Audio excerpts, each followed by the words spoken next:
안녕하세요. 서울에 살고 있는 30대 초반 여성입니다. 저는 결혼해서 토끼 같은 자식들 낳고 사는 게 평생 꿈이었는데 그 꿈을 못 이루게 됐어요. 제가 얼마 전에 이혼을 하게 됐거든요. 다름이 아니라 기생충 같았던 시댁 식구들 인성을 세상에 널리 알리고 싶어서 이렇게 사연 보냅니다. 우선 제 소개 짧게 해드리자면 저는 나이 앞에 3자를 달고 있지만 최근에서야 대학을 졸업했습니다. 20살 때 남들처럼 대학교를 다니다가 집안 사정이 갑자기 어려워져서 그만뒀었거든요. 처음 1년은 정말 온 가족이 흩어져서 살 만큼 힘들고 배고팠습니다. 인생이 너무 안 풀린다 싶었는데 제가 투자 쪽으로 재능을 보이더라고요. 운 좋게도 남들보다 좀 이른 나이에 투자로 돈을 많이 벌었어요.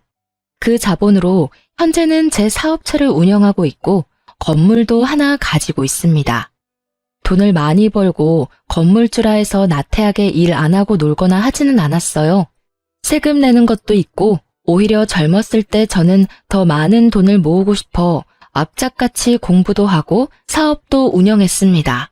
제가 바쁘게 시간을 쪼개가서 공부하고 일했던 가장 큰 이유 중 하나는요. 바로 좋은 엄마가 되기 위해서였어요. 결혼해서 아이를 낳는다면 제가 어릴 때보다 더 넉넉한 환경에서 아이를 키우고 싶었거든요. 그래서인지 저는 첫 대학 졸업 못한 게 두고두고 한으로 남더라고요. 그건 제 컴플렉스 같은 거였어요. 나중에 제 아이에게는 비슷한 상황 겪게 하고 싶지는 않아서 더 열심히 살았네요. 저는 늦은 나이지만 사업이 자리 잡히고 여유로워지자마자 대학에 입학했습니다. 일하면서 늦가기 대학생으로 대학 다니는 거 쉬운 일 아니었지만 잠까지 줄이며 다녔어요. 워낙 욕심이 많아서 모든 걸 성공하고 싶었습니다. 일도 공부도 결혼도 노력만 하면 다 성공하는 건 줄 알았어요. 하지만 아니더군요. 집이 하루아침에 망했던 것처럼 인생은 뜻대로만 되는 게 아니라는 걸 잠시 잊고 있었습니다. 저는 대학 졸업장은 얻었어도 결혼은 결국 실패했습니다. 그럼 왜 제가 이혼녀가 됐는지 지금부터 파렴치한 제 시댁과 남편 이야기 들려드릴게요. 남편이랑 결혼을 결정했을 때 저는 4학년이라 졸업을 1년 앞두고 있었어요. 남편은 평범한 회사원이었고 맞선을 보다가 만났어요. 결혼을 하고 싶은 제가 선자리를 열심히 나가고 있었던 때였죠. 처음에 남편을 소개받았을 때는 엄청 끌린다거나 마음에 들지는 않았어요. 그런데 제가 다른 사람들이랑 조금은 다른 순서로 인생을 살고 있어서 그런지 남편은 처음부터 제게 호기심을 가졌어요. 그의 호기심은 진한 호감이 되어 어느 순간부터 저를 쫓아다녔습니다. 그의 구애도 저도 마음이 싹 트더라고요. 저는 남편 정도면 평범해서 결혼하기에 괜찮겠다 생각했습니다. 제가 워낙 파란만장하게 살아서인지 평범함이 얼마나 어려운 건지 잘 알거든요. 그를 낮춰본 게 아니라 평범해서 오히려 귀하다고 생각했어요. 그땐 남편이 제가 건물주라는 걸 몰랐어요. 제가 혼자 자수성가한 건 알아도 모든 재산을 오픈하지 않았거든요. 시댁도 시부만 안 계실 뿐 평범한 집이었고 저희는 양가 허락까지 잘 받아서 결혼까지 별탈 없이 꼴이 냈습니다. 그런데 결혼 후 양가 식사하는 자리에서 시모가 갑자기 찬물을 끼얹더라고요. 사돈어른, 식사는 어떻게 입맛에 맞으세요? 한가족 되고 처음으로 같이 하는 식사라서 제가 엄청 알아보고 식당 예약했어요. 멀리서 오신 사돈어른 입맛에 꼭 맞았으면 좋겠네요. 뭐, 비싸니까 당연히 맛은 있네요. 그런데 이런 식당은 좀 부담스럽네요. 한 끼에 도대체 얼마야 이게? 그럼 오늘 제가 남해에서 왔으니까 식사는 사돈께서 계산하실 건가요? 남해에서 여기까지 오셨는데 당연히 계산은 저희가 할게요. 그리고 제가 예약한 식당이니까요. 그래요. 이제야 마음 편히 좀 먹겠네. 에휴, 그리고 이제야 말하지만요. 얘들 결혼하기 전에 제가 얼마나 수심이 깊었는지 모릅니다. 네? 아니, 우리 며느리 말이에요. 20대도 아니고 30대에 그 나이 먹고 대학 졸업장도 없는 거 솔직히 좀 그렇잖아요.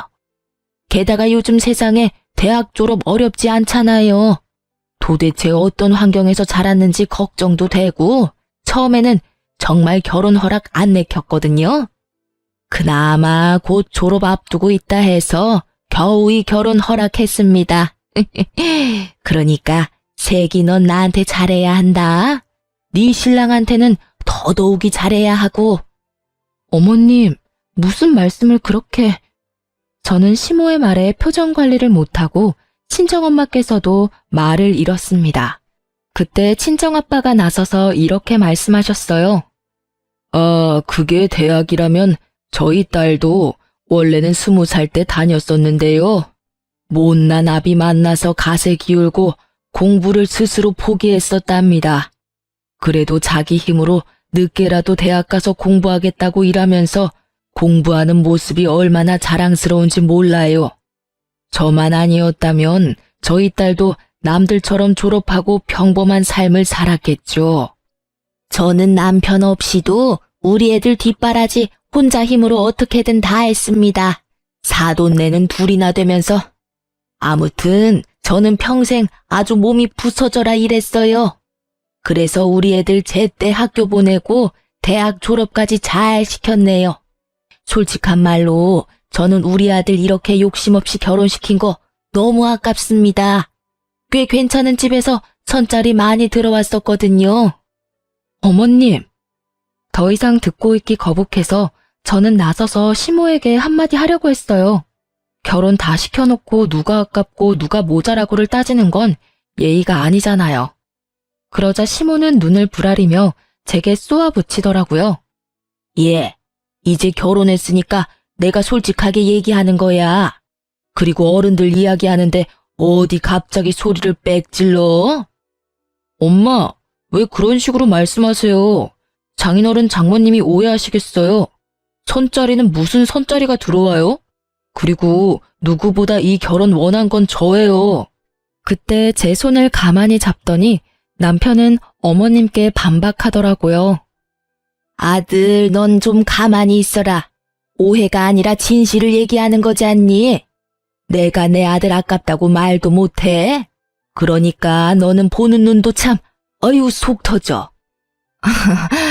못난 부모 때문에 저희 딸이 고생 많이 했어요. 그러니까 사돈어른이 저희 딸 좀 예뻐해 주세요. 애가 아주 야무지고 착합니다. 모처럼 다 같이 모였는데 기분 좋게 식사 마무리하시죠. 네, 저도 그러고 싶네요. 근데 며느리 야무져서 사업하는 건 알겠는데요. 사업이라는 게 정말 언제 기울지 모르는 그런 위험 리스크라는 게 있잖아요.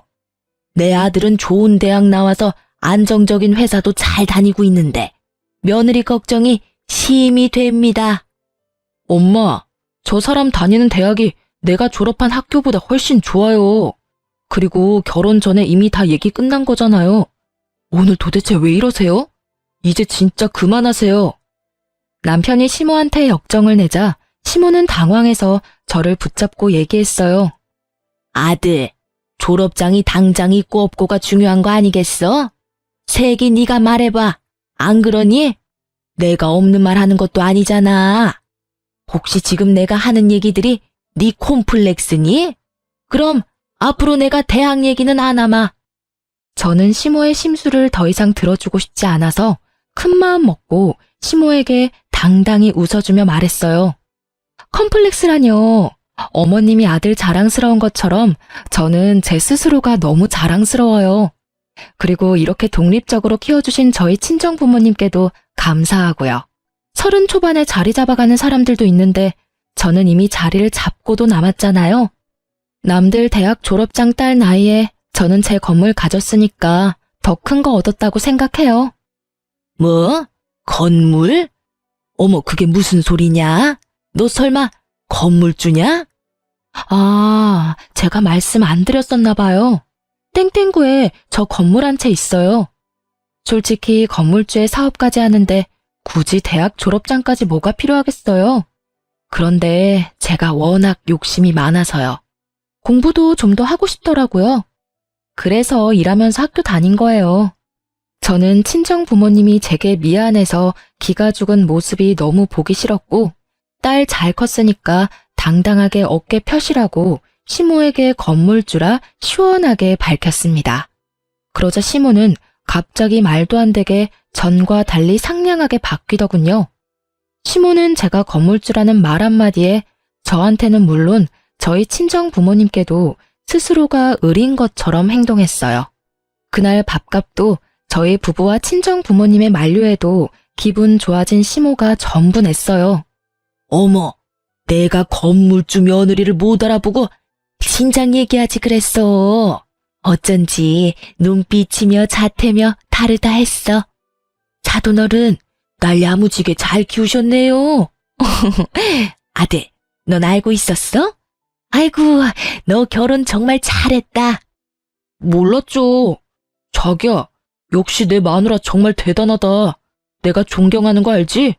난 처음부터 알았어. 자기가 보통 사람 아니란 걸. 시모의 태세 전환에 저는 많이 씁쓸했지만 역시 돈이 최고라 생각했습니다.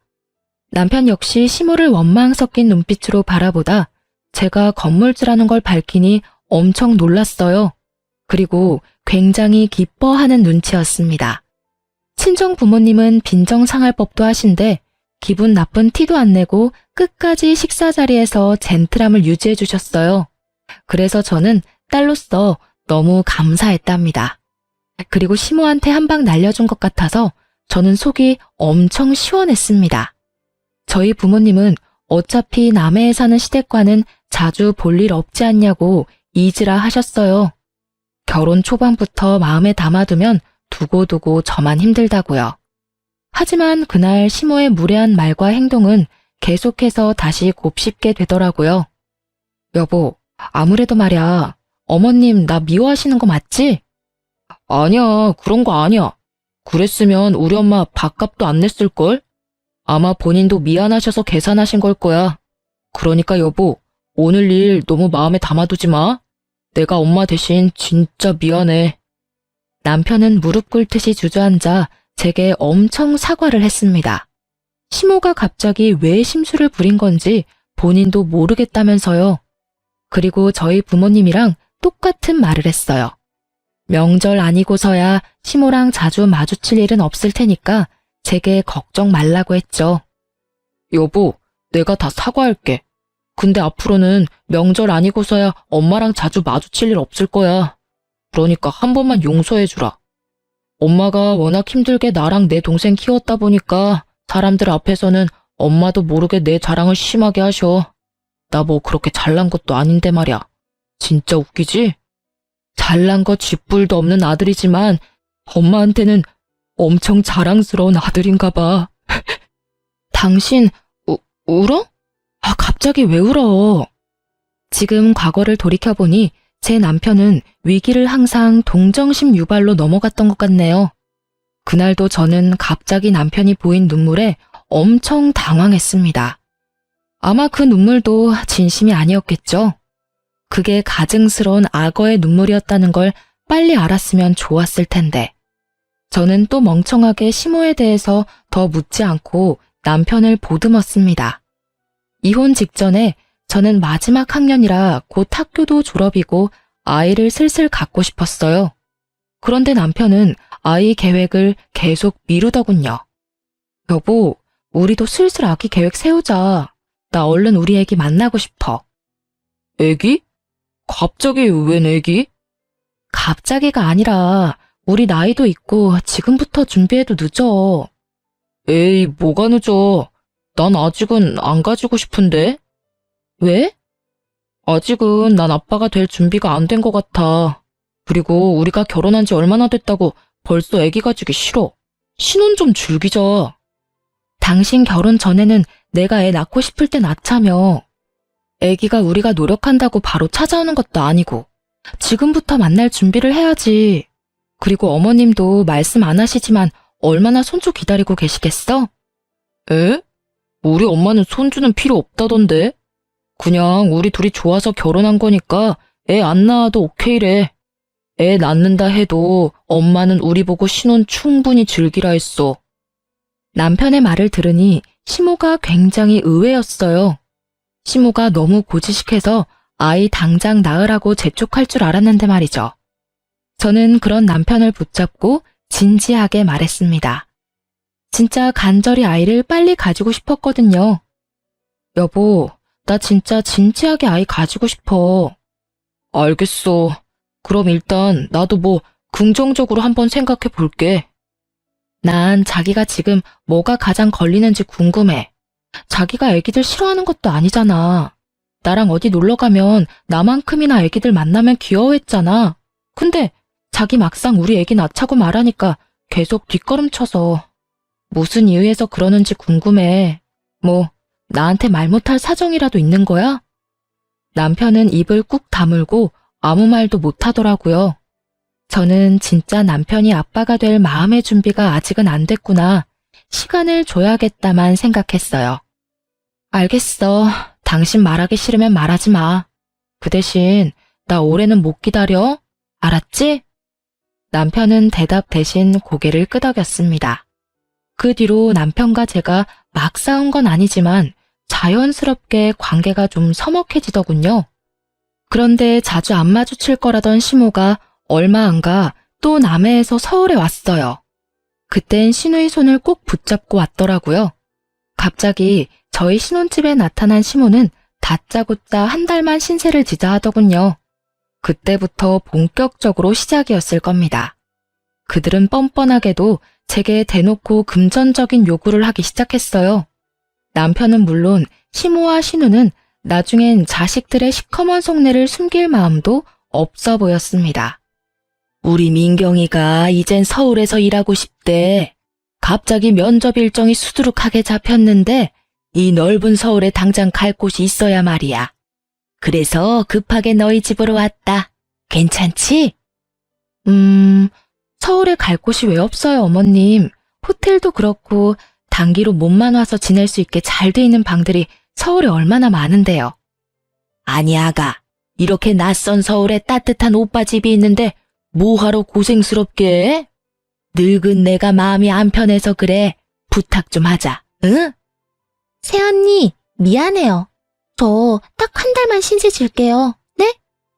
신세는 무슨, 내 아들 집이기도 한데 신세 졌다고 표현할 필요까지는 없지. 그렇지 새아가? 으이그 걱정 마라. 난 일이 있어서 집 가봐야 해. 네 시누이만 한 달 잘 부탁한다. 그 정도는 가족끼리 해줄 수 있잖아. 여보, 나도 부탁할게. 내 동생 한 달만 딱 봐주면 안 돼?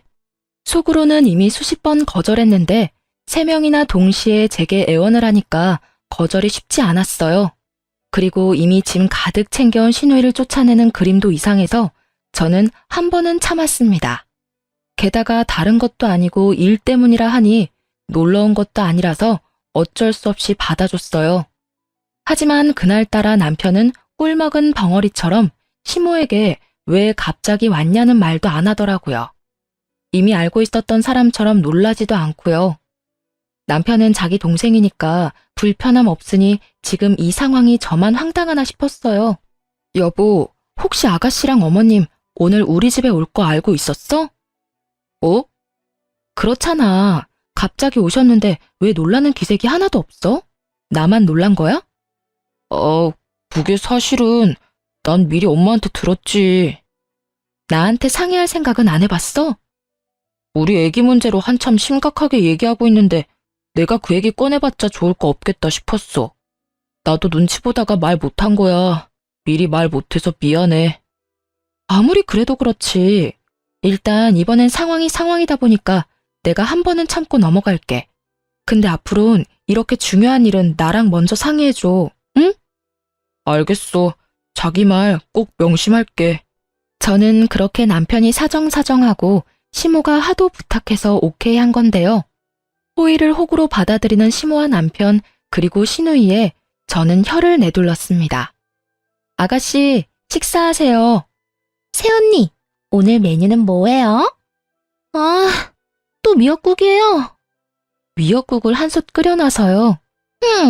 나 오늘 스트레스 받아서 매운 거 땡기는데. 새언니, 다른 건 없어요? 제육은 좀 매콤하니까 일단 앉아서 먹어봐요. 오빠, 나 매운 떡볶이랑 국물 닭발 땡기는데. 오빠는? 시키면 먹을 거지? 나도 오늘 점심에 느끼한 걸 먹었더니 매운 게 땡기네. 그럼 시킨다. 새언니도 시키면 먹을 거죠? 그럼 뭐 그렇게 할게. 신우이는 며칠 같이 지내자 제게 반찬 투정을 심하게 했어요. 툭 하면 배달시켜 먹자면서 저희 남편을 꼬드기더군요. 실컷 밥을 다 차려놨는데 몇 번도 아니고 계속 그러니까 저도 뚜껑 열리더군요. 제가 찬바람 쌩쌩 부는데도 아랑곳하지 않는 신우와 눈치 없는 남편이었습니다. 게다가 두 남매가 더 얄미운 건요. 배달을 꼭 현금으로 주문해서 음식 계산을 요리조리 피하고 애꿎은 제가 계산을 할 때도 있었어요. 그래서 저는 신우이와 남편의 패턴을 파악하고 제 지갑은 안전히 사수했습니다. 새언니, 저 화장실 좀 다녀올게요. 혹시 배달되면 음식 좀 받아주세요. 오빠한테 부탁해요. 네? 내가 받을게. 신우이는 화장실에 가고 남편은 제 눈치를 살피더라고요. 그때 배달원이 초인종을 누르자 남편은 어김없이 제게 말했습니다. 어떡하지? 현금 계산으로 했는데 내가 현금이 없네. 자기 현금 있어? 카드로 해. 기사님 단말기 없는 것 같은데 자기 지갑에 현금 없어? 평소라면 저도 아무 생각 없이 현금을 줬을 텐데 그게 몇 번 반복되어서 저도 방어를 잘했답니다. 현금 없으면 입금을 해드려.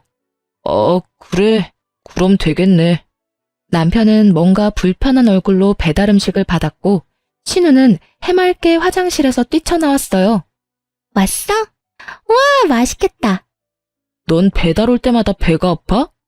뭐가? 돈 반띵해서 보내라. 뭐? 새언니가 계산한 거 아니야? 내가 계산했거든? 집밥 먹으면 되는데 굳이 배달을 시켜서 돈 쓰게 만들어. 오빠도 먹고 싶다고 했었잖아. 신우한테 괜히 화풀이하는 남편을 보고 속으로 좀 웃겼어요. 그동안 제 돈은 써도 아무렇지 않던 사람이 자기 돈 나가니 신우한테 성질을 내더라고요. 저는 그런 남편과 신우가 너무 괘씸해서 그다음부터는 아예 식사도 안 챙겼습니다. 새언니, 오늘 메뉴는 뭐예요? 김치볶음밥 간단하게 했어요. 우와, 맛있겠다. 냄새 엄청 좋아요. 네. 근데 양이 왜 이렇게 적어요? 제 것만 했으니까요. 뭐야, 여보, 내 밥은? 당신이랑 아가씨는 요새 저녁마다 배달 음식 먹길래 나 먹을 것만 했어. 새언니, 매일 물어보다가 오늘은 물어보지도 않고 나도 오늘은 집밥 땡겼거든요. 진짜야? 어쩔 수 없지. 대충 있는 걸로라도 먹을게. 내가 차려 먹으라고? 난 김치볶음밥 먹어야 하는데. 알았어, 먹어. 근데 김치볶음밥 1인분보다 많아 보이는데. 새언니, 저랑 좀 나눠 먹으면 안 돼요? 아가씨, 제가 점심을 조금 먹어서 지금 배가 엄청 고파요. 오빠랑 같이 요리해서 먹어요. 아참, 여보, 밥 없으니까 새로 해서 먹어야 해. 그렇게 일부러 저는 남편 놈과 신우이의 밥을 챙기지 않고 저녁마다 제 밥만 챙겨 먹었어요. 제가 몇 번 그러자 신우이는 삐진 건지 친구 집에서 지낸다며 짐 싸서 나가더군요. 저는 진작 이렇게 할 걸 후회했습니다. 새언니, 지금 일부러 그러는 거죠? 정말 너무해요. 밥 가지고 치사하게. 뭐가요? 매번 저녁마다 밥 차려줘도 안 먹은 건 오빠랑 아가씨잖아요. 몰라요. 나 당분간 친구 집에서 지낼 테니까 그렇게 아세요. 우리 엄마가 알아도 괜찮죠?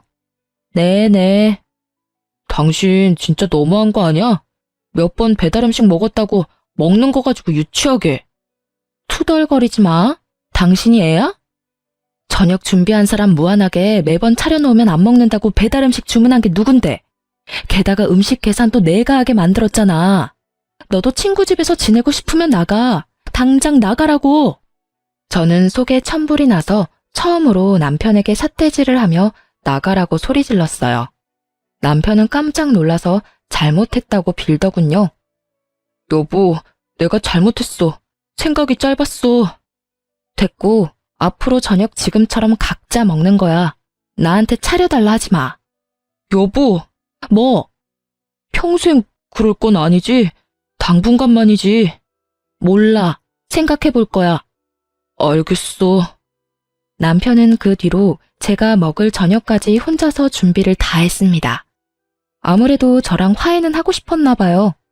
아직 남편 꼴도 보기 싫었지만 음식이 무슨 죄가 있겠냐며 저는 조용히 식사만 했습니다. 남편은 그런 제 눈치만 보느라 한동안 제게 말을 못 걸었어요. 그런데 불난 집에 기름 붓는다고 열불 터지는 제게 시모까지 나서서 기름을 마구 붓더라고요. 시모에게 어느 날 전화가 와서 저는 시누이 쫓아냈다고 한마디 할 줄 알았어요. 그런데 아직 그건 모르는지 다른 내용의 전화였습니다. 아가, 내가 긴히 할 말이 있는데. 네, 어머니 말씀하세요. 이게 참 전화로 할 얘기는 아니지만 내가 남해에 있으니까 이렇게 전화로 얘기하는 점 이해해다오. 너희 시누이 말이다. 생활비가 많이 부족한가 봐. 아가, 네가 내 딸 생활비 좀 챙겨줄래? 네? 서울 물가가 너무 무섭구나. 내가 챙겨준다고 챙겨줬는데 글쎄 돈이 턱없이 부족한가 봐. 더도 말고 딱 1년만 도와다오. 걔가 서울에서 자리 잡을 때까지만이야. 응? 너 주머니 넉넉한데 이럴 때 시댁도 돕고 하면 좋잖니? 싫어요, 어머님. 제가 아가씨한테 집도 제공했는데 생활비까지 대주라고요? 그리고 아가씨가 배달 음식 엄청 좋아해요. 매 끼니 배달 주문하니까 당연히 생활비가 모자라죠. 뭐? 싫다고? 네, 너 아무리 네가 돈 많아도 그렇지 어떻게 그렇게 딱 잘라서 냉정하게 이 시애미한테 거절을 하냐?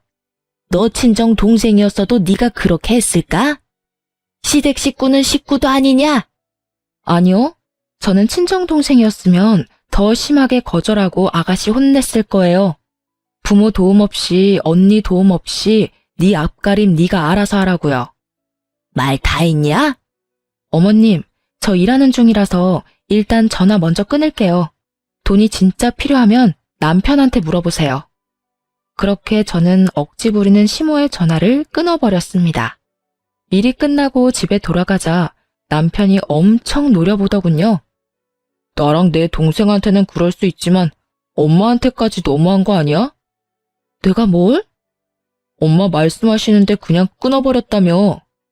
이미 얘기 다 끝났는데 어머님은 계속 똑같은 말씀하시고 난 미팅 가야 하니까 끊었지. 친정 부모님이었어도 그랬을까? 아, 자기랑 어머님 진짜 웃긴다. 왜 계속 친정이랑 시댁을 비교해? 생활비 보태주는 거 당신한테는 전혀 어렵지 않은 일이잖아. 근데 생각도 안 해보고 자르냔 말이야. 입장 바꿔서 생각해봐. 그 말 입 밖으로 꺼내기까지 우리 엄마가 얼마나 고민하셨겠어? 어른 무한하게 정말. 그렇게 애틋하면 생활비 당신이 챙겨주면 되겠네. 왜 나한테 난리야? 아, 그러지 말고 당신이 좀 도와주라. 아, 내가 차용증 쓰고 빌려줄 수는 있어. 근데 조건 없이 보태주지는 못하겠다. 뭐? 차용증? 당신 말 다 했어? 제가 돈 문제에 선을 단호하게 긋자 남편은 제게 너무 서운하다고 울었어요. 내가 아가씨 뭘 믿고 돈을 빌려주겠어. 아가씨 지금 일을 구하긴 했대? 당신 정말 사람 서운하게 한다. 당신 울어? 지금 이 상황에 눈물이 나와? 당신 말야, 모든 걸 눈물로 해결하려 하지 마. 왜 자기 다 큰 동생 용돈을 나한테 달라고 해? 나 시댁 뒷바라지 하려고 결혼한 거 아니고 우리 둘 부부로 새로운 삶 꾸리고 싶어서 결혼한 거야. 근데 왜 자꾸 나 결혼한 거 후회하게 만드니? 제발 이러지 말자. 나야말로 당신이랑 결혼한 거 제발 후회하게 만들지 말아줘. 당신 돈 많아서 내가 얼마나 안심했는데. 건물도 있고 사업도 잘 되는데, 아니, 이런 것 좀 쉽게 도와줄 수 있는 거 아니야? 나는 시댁 위해서가 아니라 내 애 낳아서 잘 키우려고 열심히 일하는 거야. 나 시댁이랑 당신 전용 ATM기 아니라고. 돈 달라는 말이 당신이랑 어머님한테는 뭐가 그렇게 쉽니? 우리 엄마 아버지도 나한테 용돈 안 받으셔. 그리고 당신도 멀쩡이라고 있잖아. 왜 당신이 동생 생활비 보태줄 생각 안 해? 제가 절대 돈 줄 수 없다고 단호하게 못 박자 남편은 갑자기 무릎을 꿇더라고요. 그러지 말고 딱 1년만 도와줘. 여보, 제발 부탁이야. 나 사실 백수야. 내가 도울 수 있으면 진작 도왔지. 뭐, 당신이 백수라니, 그게 무슨 말이야? 남편은 평소에 일이 힘들다며 회사 그만두고 싶다는 말을 달고 살긴 했어요. 하지만 그렇게 저와 상의도 없이 일을 덜컥 그만둘 줄 몰랐습니다. 그동안 매일 출근하는 척 어디로 가서 시간을 보낸 건지 알고 싶지도 않았고 저는 너무 화가 났어요. 당신 언제 회사 그만뒀어? 몇 달 됐어. 도대체 무슨 생각으로, 아니 뭘 믿고 이렇게 대책 없이 회사 관둔 거야? 당신 사업도 하고 있고 건물도 월세 매달 받으니까 우리 당장 굶을 일은 없잖아. 그래서 당신 믿고 그만뒀지. 회사 다니는데 매일 쳇바퀴 돌아가듯 똑같은 일상에 너무 지치더라. 안 그래도 스트레스 쌓였는데 부장이 그날따라 나 붙잡고 한마디 하는 거야. 그래서 홧김에 충동적으로 사직서 냈어. 남편은 제 재산만 믿고 겁없이 그동안 근속하던 회사를 그만둔 거였어요. 당신 그동안 나 열심히 산 거 알잖아. 이제 나도 돈 많은 마누라 덕 좀 보자. 그리고 당신이 너무 시댁이랑 친정 구분하지 말았으면 해. 우리 가족들도 말이야, 평생 고생만 했는데 이제 꽃길 걷게 해주고 싶어. 나한테 동생이랑 엄마는 내 인생에 정말 중요한 사람들이야. 그래서 아이 따위는 안 낳고 싶던 거야. 뭐? 지금 그게 무슨 말이야? 철없는 남편은 백수인 주제에 또 자기는 동생이랑 엄마가 중요하다며 아이 따위는 안 낳고 싶다고 선언하더군요. 애 낳으면 우리 시간도 돈도 모두 아이한테 포커스가 다 맞춰지니까 우리 가족들 못 챙기게 되잖아. 그건 절대 안 되지. 여보, 내가 장인 장모님한테도 잘할게. 이번 한 번만 나 좀 도와줘. 나 회사 생활 이제 진짜 지긋지긋하다고. 내가 살림도 하고 당신한테 잘할게, 응? 그리고 이 기회에 당신 사업도 내가 배워서 나중에 옆에서 일 도와줄게. 살림? 라면도 내가 끓여줘야 먹던 네가 살림? 웃겨 죽겠네. 그러니까 너 다시 회사를 다닐 마음이 없다는 거지? 내 사업을 내가 널 뭘 믿고 너한테 못하러 가르쳐 주겠어. 이제 우리 이혼할 건데. 저는 그 순간 눈에 보이는 게 밥주걱뿐이라 그걸 쥐고 남편 놈 따귀를 야무지게 날렸습니다. 아프잖아. 이혼이라니. 난 절대 당신이랑 못 헤어져. 아프라고 때린 거야. 너 맞아도 정신 못 차리겠지? 당장 나가? 못 헤어지긴 개뿔. 내가 비싼 변호사들 써서라도 너 같은 놈이랑 징글징글한 시댁이랑 전부 인연 끊을 거니까 걱정하지 마. 꼴도 보기 싫으니까 나가라고.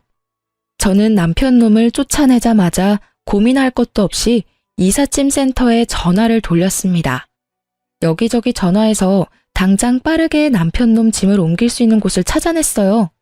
백수 남편 놈과 시누이 남아있던 짐들 모조리 싸서 남의 시댁으로 보내버렸습니다.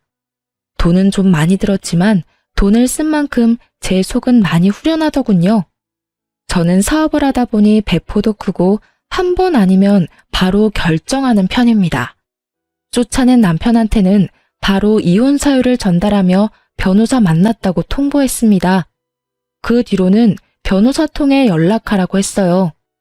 그제서야 남편은 아차 싶은지 집에 찾아와 아주 빌빌기면서 사과하더군요. 제 돈 믿고 배째라 시기던 그 동태 눈깔은 깜짝 놀랐는지 그제야 정상으로 돌아온 듯 했어요. 여보, 내가 진짜 잘못했어.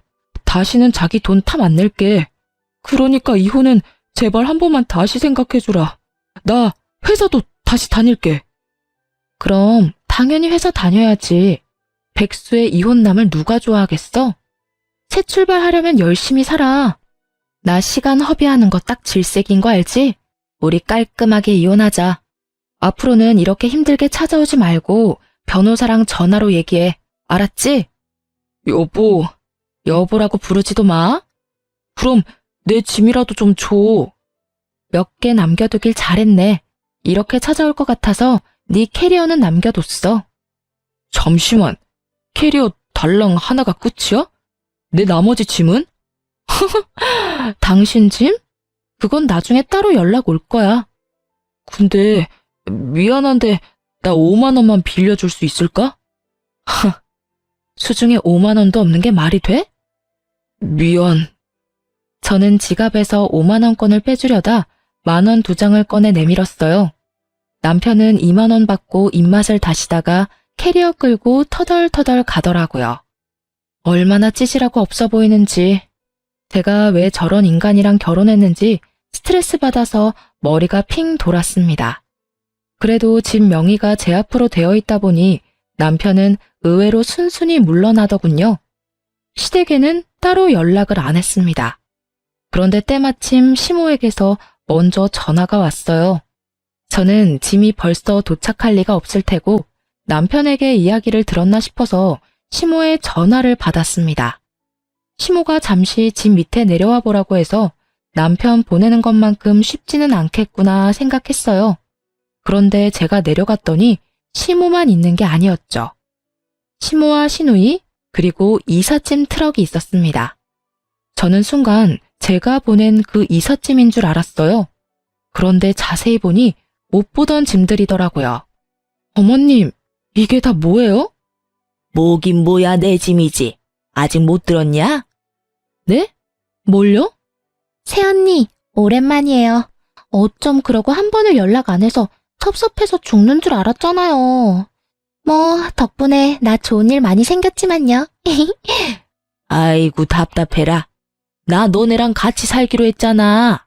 아직 내 아들한테 못 들었니? 나는 여기서 너희랑 살고 네 시누이는 오피스텔 계약해줬어. 정말 큰 마음 먹고 내가 남의 집 팔아서 서울까지 올라온 거야. 서울 집값이 비싸도 너무 비싸지 않니? 뭐 투룸이나 되면 내가 얘랑 살겠는데 그 돈으로는 택도 없이 부족해서 그냥 얘 결혼 전까지 쓰라고 오피스텔 원룸 하나 계약해줬어. 난 뭐 이제 너네랑 같이 살면 되니까. 넌 복 받은 거야. 이제 오늘부터 시애미가 해주는 밥상 얻어먹을 수 있잖아. 일단 나중에 회포는 풀고 지금은 이삿짐 트럭 기다리니까 얼른 들어가자. 아니 시모는 시누이 월세도 아니고 매매로 서울의 오피스텔 코딱지만한 원룸 3억짜리를 덜컥 계약했다고 합니다. 그 엄마의 그 아들이라고 남편의 무모함은 시모랑 닮은 거였나 봐요. 시누이는 들어보니까 제대로 된 회사에 취직한 것도 아니고요.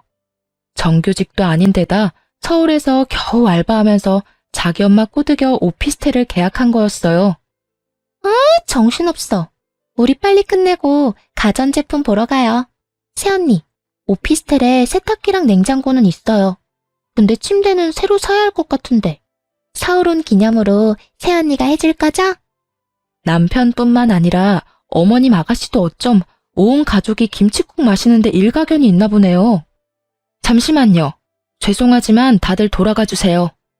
제가 진입하려는 이삿짐 트럭을 막자 시모와 시누이는 어리둥절해했죠. 저는 남해에 있는 시댁집 팔아서 홀라당 시누이한테 투자하고 본인은 아들네 부부랑 같이 살겠다는 시모에게 아주 단단히 일러줬습니다. 당신 아들이랑 이제 이혼하겠다고요? 어머님이야말로 못 들으셨어요?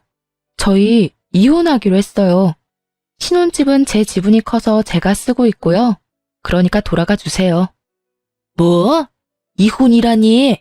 그게 무슨 말도 안 되는... 미리미리 연락하시면 좋잖아요. 어쩌시려고 이렇게 무모하세요? 이혼은 무슨... 내 허락 없이 절대 안 돼. 어머님 허락이 왜 필요해요? 결혼은 허락받았으면서 이혼은 허락 없이 하겠다? 정말 너 웃기구나. 어머님이 더 웃겨요. 어떻게 며느리랑 상의도 없이 얹혀 살 생각부터 하세요? 시끄럽다. 아니 당장 나보고 이 많은 짐을 들고 어디를 가란 말이야. 너 귀가 먹었냐? 나 남의 집은 팔았다니까. 내 아들 어딨냐? 내 아들 불러와. 어머님, 저 귀 안 먹었어요. 어머님이야말로 방금 못 들으셨어요? 저희 이혼한다고요.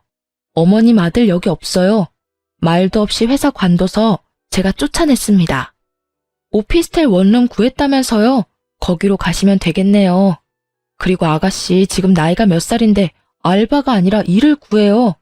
좁아터진 원룸 오피스텔에서 어머님이랑 오빠랑 셋이 어떻게 살려고요? 새언니, 그게 무슨 말이에요? 나 혼자 살 오피스텔이라고요. 절대 안 돼. 엄마 여기 눌러붙어. 이삿짐 센터는 곤란한 얼굴로 어떻게 하냐고 묻고 저는 나 몰라라 했어요. 정말 제 일이 아니니까요. 그러자 시모는 이혼은 무슨 이혼이냐며 끝까지 밀고 들어오려 했습니다. 이 몹쓸 거사. 책임져라. 내 인생 책임지란 말이다. 너만 믿고 내가 남의 집을 팔았어. 제가 어머님한테 집 팔라고 부추겼나요? 아가씨가 보나마나 그랬겠죠. 전 이제 남남인데 저보고 어쩌라고요. 알아서들 살 길 찾으세요. 어머님 딸 때문에 어머님이 직접 한 집을 왜 저한테 책임지래요? 집값이 3억이야. 난 네가 그 돈 내놓기 전까지 여기서 한 발자국도 못 움직여. 아, 이 집안은 툭 하면 나보고 돈 달라네. 남편이 잘 다니던 회사도 그만두고 애도 낳기 싫대서 왜 그러냐고 물었어요. 근데 자기는 어머님이랑 아가씨랑 잘 먹고 잘 살고 싶대요. 근데 제 돈으로 그러고 싶다 해서 이혼하자 했어요. 제가 잘못된 거예요? 저 이 집에 봉사나 기부 같은 거 하러 시집 온 거 아니에요. 시모는 개거품 물며 3억 내놓으라 하고 저는 시모에게 경찰에 신고하기 전에 소란 피우지 말고 돌아가라고 경고했어요. 그리고 콧김을 뿜으며 저를 노려보는 시누이를 비웃어줬습니다. 아가씨, 진짜 정신 똑바로 차리고 살아요. 무슨 생각으로 3억짜리 오피스텔을. 참나, 분수에 맞게 살아야지. 어디 욕심 부려서 엄마 전 재산을 건드려요? 난 새언니만 믿었죠. 새언니 돈 많잖아요. 누가 이혼할 줄 알았다? 저는 쉽게 물러날 것 같지 않는 두 사람 때문에 결국 경찰에 신고를 했습니다. 경찰이 오고 한 차례 더 소란스럽더니 시모와 시누이는 체념하고 돌아간 듯 했습니다.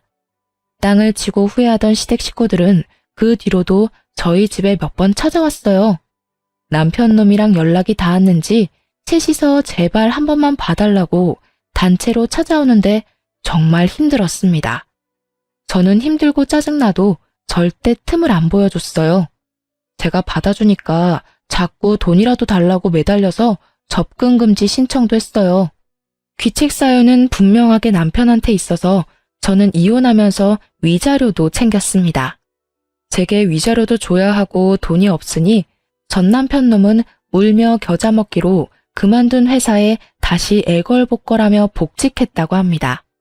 그래도 그나마 회사에 자리가 남아있던 걸 다행이라 생각해야죠. 대신 전 남편은 연봉이 대폭 삭감됐다고 합니다. 저는 이혼이라도 해서 정신 차리게 된 걸 저에게 감사하라고 일침을 가했습니다. 비좁은 원룸에서 전 남편과 시댁 식구들 셋이 같이 생활하면서 부디 돈의 소중함을 좀 깨닫기를 바랄 뿐이에요. 저는 돈 많은 거 애초에 계속 숨길 걸 그랬나 잠시 후회한 적도 있어요. 하지만 지금은 처음부터 재산을 공개하길 잘했다 생각합니다. 나중에 제 아이 낳고 똑같이 그런 일들이 생겼으면 저는 아무래도 아이 때문에 어쩔 수 없이 전 남편과 시댁한테 끌려다녔을 것 같거든요. 아무리 결혼했다지만 며느리는 남입니다. 남의 돈 함부로 욕심내고 탐내다가는 제 전 시댁 식구들처럼 큰 코 다쳐요. 더 이상 제 주변에는 그런 어리석은 시댁과 남편감 없기를 바라네요. 그럼 여러분, 제 긴 사연 함께 들어주시고 환해주셔서 너무 감사합니다. 앞으로 남은 인생 사람 경계하며 돈 조심하면서 열심히 살겠습니다.